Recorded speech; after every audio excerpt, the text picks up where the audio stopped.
Welcome sa channel ko, Cobra Hero. Unboxing muna tayo ng rubber tire stopper o tinatawag na chocks.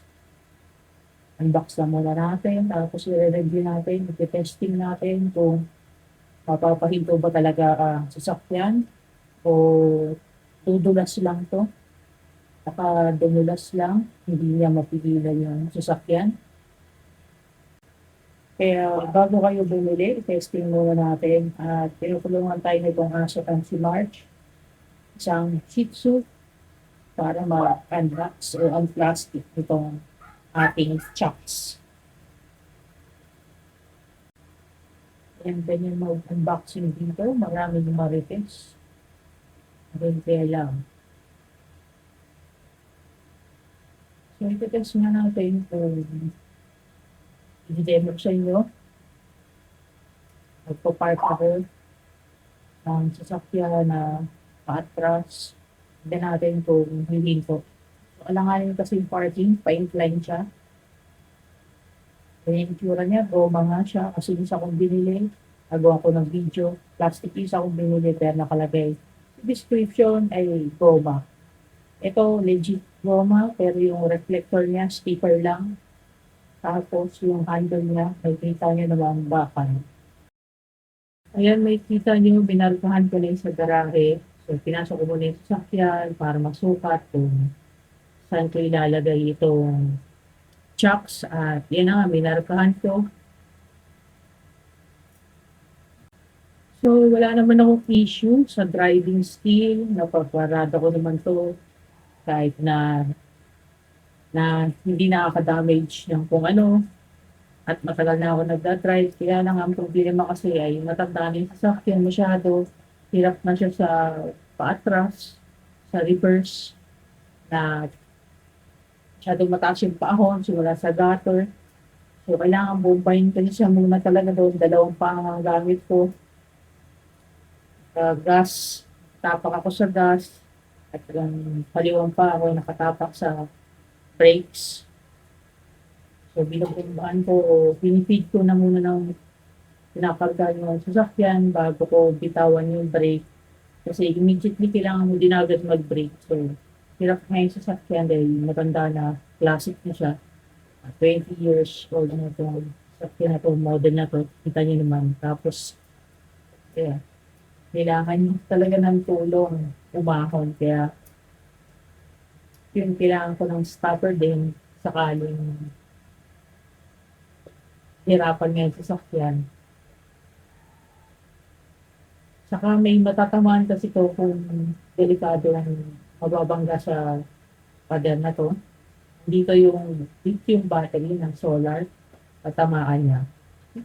Kaya pag naipit yung sabog, sunog. Tapos yung fuel tank to. Yung fuel nito, dito yung sa likod. Kargahan niya ng fuel. So, alam na, delikado talaga. Kaya, puro lang naman ng stopper, nakakatulong din naman siya. Kahit na okay pa yung driving skill ko, hindi pa naman ako matanda. Pero dito ako nag-start sa kotse na to. At gusto ko nga siyang i-preserve pa kahit pa paano. Kaya dito ko siya ilalagay sa shaded part. Kaya na siya, VIP na siya dito sa shade na to, sa lilim na to. Para hindi siya magbulok sa araw. Sinabi umana siya, hindi ko pa siya napaparestore. Dito na muna siya. Kailangan ng chocks na para sa safety.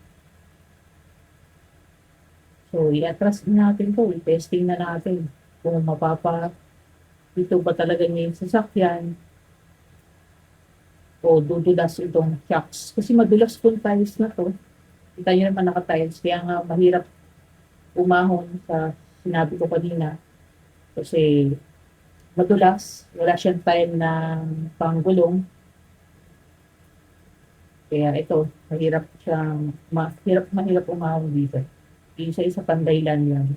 Pa-incline na siya, tapos tiles lang siya na outdoor tiles, pero wala kasi yung soft spikes. So yung panggulong talaga.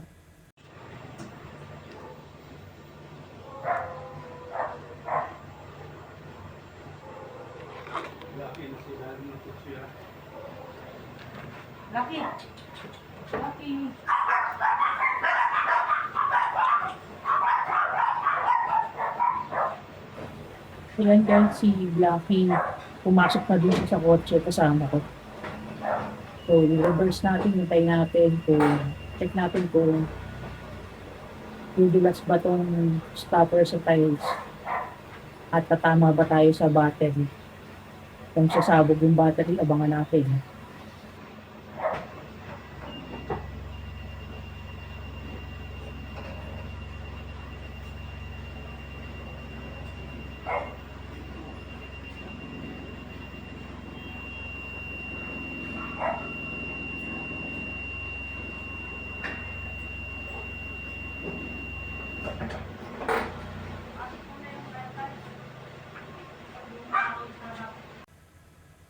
Ayan guys, yung chock sa harap ng gulong, pinakabit ko na, pinalagay ko, sinasalad na ako. Ako yung nag-park, nag-atras kasama ko si Blackie. Mamaya na ulitin natin uli kung may dulas pa uli o hindi. Pero nakita nga natin hindi dumulas. Ayan, na-release yung brake, lagay na rin sa park. Kaya medyo mabante, pero okay naman. At hindi ko binili yung binidrill kasi nga tiles to at nakita niyo naman kanina nandun siya mismo sa clean out yung papasukan ng tubo para mahigop yung septic tank, malinisan yung septic tank. So nakapatong itong chocks natin sa clean out ng septic tank kaya hindi tayo pwede bumili ng binidrill na stopper. Kaya ganito lang yung pwede natin gamitin na stopper, removable lang. So, testing natin ulit, pero testing natin ulit pag matras pa tayo ulit. So guys, atras pa tayo ng isang beses. Titin natin. Pero okay naman yung una. Kaya lang, hindi ko lang, siguro pag lumindol, tatama pa rin itong kotse doon sa battery. So, kailangan ko pa siguro talaga ng yung isang stopper para sa kabilang side na lang siguro.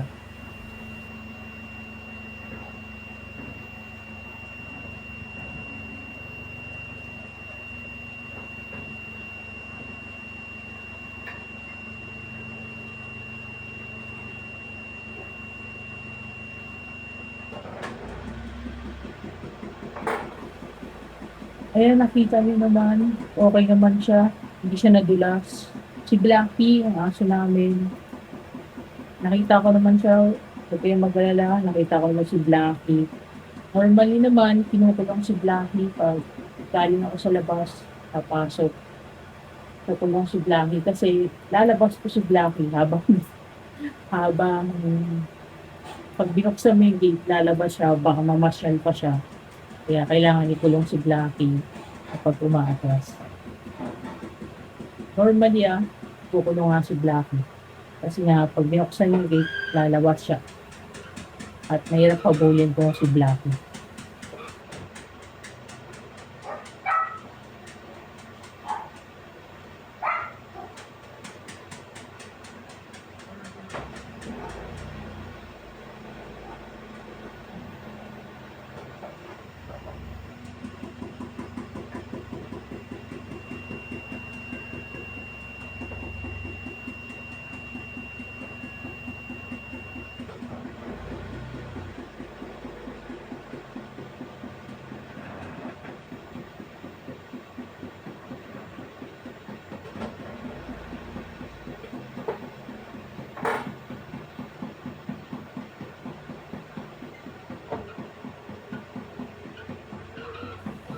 So, sumunod pataka kung ano yung tumutok-tok.